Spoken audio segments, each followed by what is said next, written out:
गल जिहड़ी अड वरिती होंदी ते जग वरिती में बड़ा फर्क होंदा। मैं तुहानूं अड वरितियां गल्लां सुणाउण दी कोशिश करांगा कि अड वरितियां दे विच ही होंदा कि गल इत्थों निकलदी ते इत्थे ही असर रखदी। एक मेरा यार बेली सी ते ओह ना बड़ा उहदी शादी होई, उहनूं बड़ा सिस्टम सैटअप बड़ा सोहना सी। एक दिन ना मैनूं मिलिया ते बड़ा परेशान, सेहत बड़ी डाउन ते बड़ा ना अजीबो गरीब जियां जिहड़ा ना उहदे ते सिस्टम सी। कोई कपड़े भी अजीबो गरीब जिहा ने पाए ते मुरझाया चेहरा ते सफेद वाल हो गए।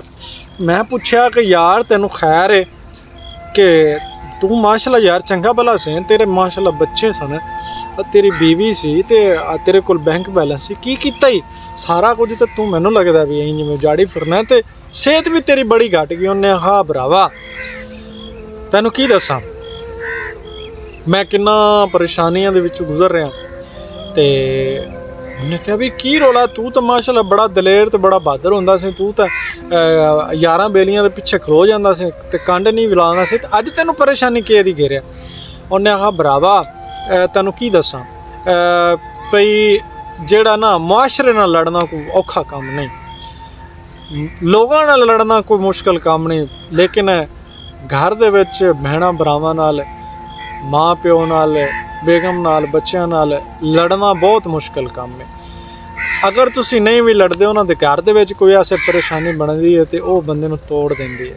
मैं क्या होया कि ये गल तो पूरी सुना। उन्हें क्या मैं विआह किया, मैनू अल्लाह ने औलाद नाल नवाज़िया, अल्लाह दी बड़ी खैर सी।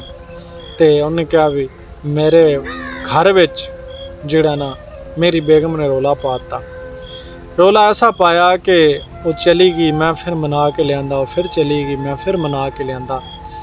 उन्होंने मैं हर दुनिया की नेमत देने की कोशिश की, लेकिन इस दे बावजूद भी वो जड़ी ना मेरे को नहीं रही। मैं कहा मसला की है? उन्हें कहा मसला कोई भी नहीं, सिर्फ और सिर्फ मैं जेड़े घर नाल मेरी शादी हुई है उस घर विच बुढ़ियां ने सिर ते पग बन्नी हुई है। बुढ़ियां फैसले करदियां ने, जेड़े मेरे सौरे ने या मेरे साले ने वो भी कोई बंदा गल नहीं करता। जदों भी जाके मत्थे लगिए उंदे बुढ़ियां मेरे नाल गल करदियां ने ते बुढ़ियां जिहड़ियां ना वो मेरा घर नहीं बनन दे रही। जदों भी कोई गल जाना कोई बेईमानी जियां वो डिमांडां होंदियां ने जिहड़ियां वो आंदियां ने पूरी करोगे तो फिर वसेगा, लेकिन गल किसी पासे नहीं लगी, उजड़ गया, परेशान। गल सुनाउण दा मकसद ये है भी जिहड़े लोग अपने घरां दियां पग्गां बुढ़ियां दे सिर ते बन्नदे ना वो कदे भी घर नहीं कामयाब होंदे।